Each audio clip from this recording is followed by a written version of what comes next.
नमस्कार।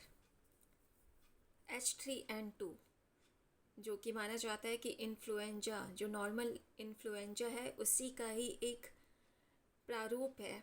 और H3N2 एक ऐसा वायरस है जिसकी वजह से जो लोग अस्थमा से या फिर जिनको सांस लेने में दिक्कत आ रही है, ये उन्हीं लोगों पे ज़्यादातर प्रभाव डाल रही है। तो इसके लिए जो H3N2 वायरस है, इसके अगर सिम्टम्स की बात की जाए तो इसमें भी कोविड के जैसे ही जो नॉर्मल चीज़ें हैं, लाइक सर्दी जुकाम और बुखार, और उसके बाद जो खांसी है वो काफ़ी दिनों तक रहती है। मतलब जहाँ नॉर्मल खांसी अगर एक हफ्ते रहती है, तो ये इसकी इसमें जो होने वाली खांसी है वो महीनों तक रह जाती है। तो इस वायरस से अगर आप बचना चाहते हैं तो ये सीजनल है, और जैसा कि मौसम का जब परिवर्तन होता है तब ये वायरस अटैक करता है किसी के भी ऊपर। तो सबसे पहली चीज़ है कि हम जो बर्फ़ वगैरह यूज़ करते हैं उसको बिल्कुल भी यूज़ नहीं करें पानी में। ठंडा पानी नहीं पिए, जहाँ तक हो सके हम गर्म पानी का ही यूज़ करें। बर्फ़ से अवॉइड करें बर्फ़ को लेना। अगर जूस वगैरह भी ले रहे हैं तो उससे नॉर्मल ही लें। गन्ने का जूस जो बाहर पीते हैं वो कई लोग उसमें बर्फ़ डलवा के पीते हैं, तो वो सारी चीज़ें अवॉइड करनी चाहिए। बर्फ़ का जितना कम सेवन करेंगे ये वायरस आपको टच भी नहीं करेगा। और अगर आप देखें कि जो आप घर में अगर फ्रिज का यूज़ कर रहे हैं तो ठंडा पानी ना पिए। कोल्ड ड्रिंक्स तो बिल्कुल पीना ही नहीं चाहिए। इन सब चीज़ों का अगर आप ख्याल रखें तो आप देखेंगे कि इस वायरस से आप काफ़ी कोसों दूर है। वहीं अगर हम इसकी बात करें कि क्या ये वायरस मृत्यु का कारक भी है, जानलेवा भी है, तो बिल्कुल नहीं।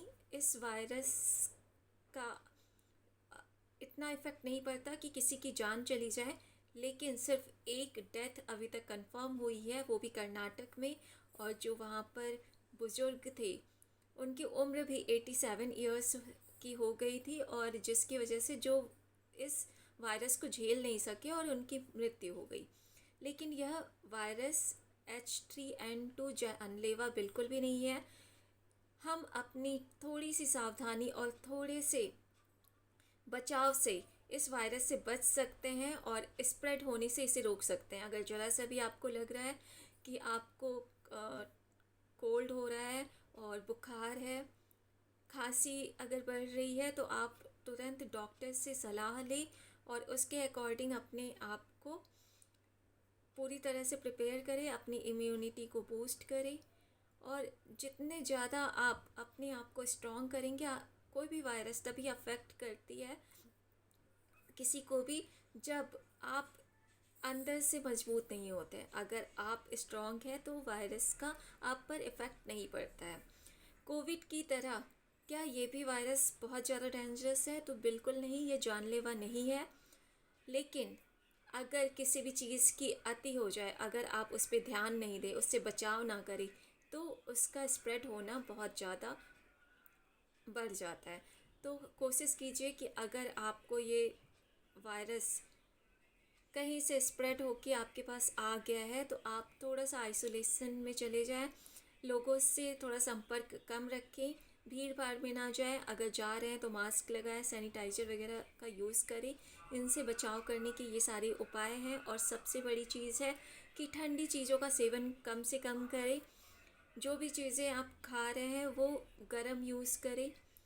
तो इस तरह से आप H3N2 जो वायरस है उससे बच सकते हैं। और ये नॉर्मल इन्फ्लुएंजा जो होती है उसी का ही प्रारूप है। तो जो सिम्टम्स इन्फ्लुएंजा के होते हैं वही सारी चीज़ें इसमें दिखाई देती हैं। तो घबराने की कोई भी ज़रूरत नहीं है। अपने आप को और दूसरों लोगों को भी इसके बारे में सचेत करें। और इससे जो संपर्क जो कोविड के समय हम लोगों ने जो गाइडलाइंस फॉलो की हुई थी, वो सारी गाइडलाइंस को अगर हम फॉलो करते हैं तो हम पाएंगे कि बहुत हद तक हम इसको कंट्रोल कर सकते हैं। जब हम लोगों ने कोविड को कंट्रोल किया तो इसको भी कर सकते हैं। और इसका सबसे पहली चीज़ है कि इसका जो ट्रीटमेंट है वो खुद से आप अपने आप पे ध्यान रख के बचाव कर सकते हैं, और डॉक्टर्स की जो सलाह है उस पर चलकर आप इससे आसानी से छुटकारा पा सकते हैं।